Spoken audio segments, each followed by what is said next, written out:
So we watched Blind Date tonight, and the first three people to come out was Anthony from Canterbury.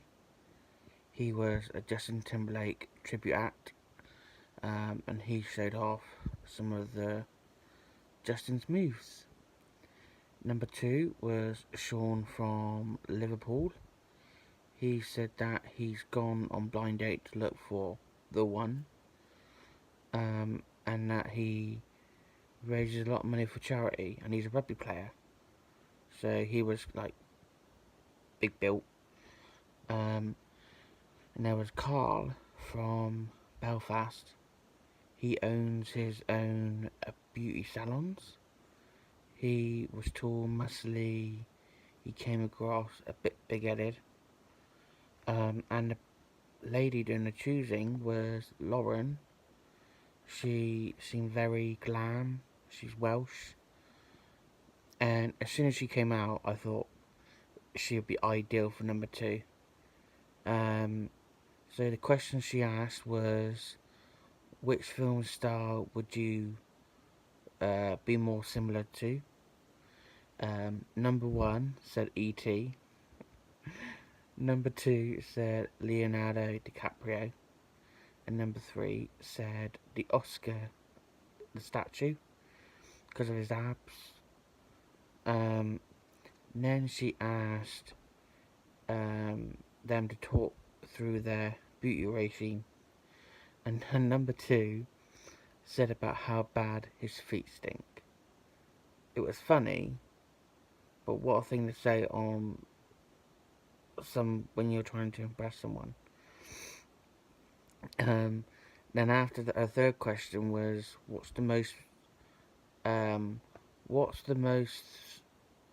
that people recognise about you, whether it's your laugh or whatever.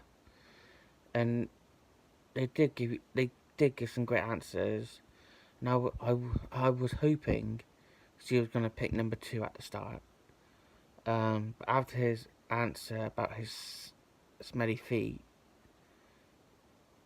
then I reckon she was going to go with number 3, because he did mention that he had a chain of salons.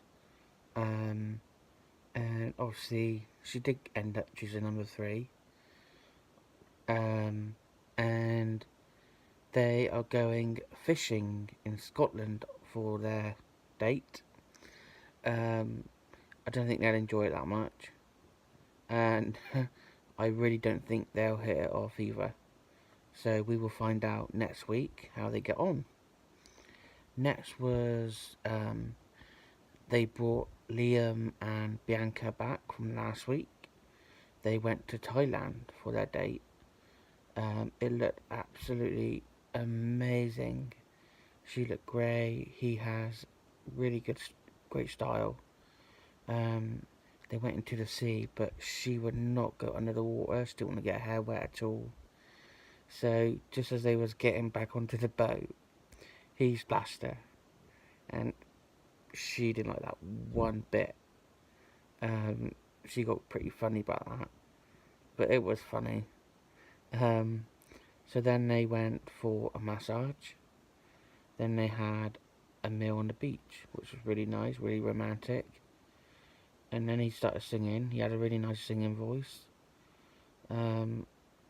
He said that he found her hard work, which you could tell from the beginning she was going to be really hard work, because she's a bit of a diva. But yeah, there was no romance there. So next it was three women. Sandra from Redditch, she's a finance admin. Also, she goes on paranormal investigations, which I absolutely love. Laura from Kent, who's an office manager, so she loves being the boss. She sounded like a really lovely lady. Emma from West Sussex was number 3. She has 3 kids and a granddaughter. She's been dancing since she was 3, so she gave a bit of a demo. The lucky guy was Jean-Paul, and as soon as he came out, I thought he would be really suited to number two. Apparently he's written a book about dating. Apparently he likes to take his date dancing, and he demonstrated this with Paul. It was so funny. So the questions was, which sin do you identify yourself with and why? Number one said envy and greed. Number two said latime. And number three said lust and greed. Next question was, what do you like doing best on your own? Which obviously, as who laughs with that. And what do you imagine the picker is like? After hearing all the questions and answers, I thought he was gonna go with number two. They're well suited, and yet he picked number two, and they are going to Bath for a spa experience and to visit the Roman baths. And after that, another couple come back from last week, Jane and Jonathan. Jane was on it 26 years ago. She first appeared on Blind Date, and she came back last week to have another go. So the dates was completely different from when she first went on there. So they went pigeon shooting. They seemed to be getting on so well. It was like constant conversation, and she was naming all the guns that she shot with, which is funny. He's never done it before, and he hit his first one, which she was really impressed by. After that, they ended the night in a hot tub with a prosecco and a kiss. So yeah, it was nice to see that happen. It doesn't normally happen on Blind Date that often. So yeah, that was the end of Blind Date. So we will see how who was it? Laura and Jean Paul got on, and Lauren and who else was it? Lauren and Carl. We'll see how they got on as well fishing next week.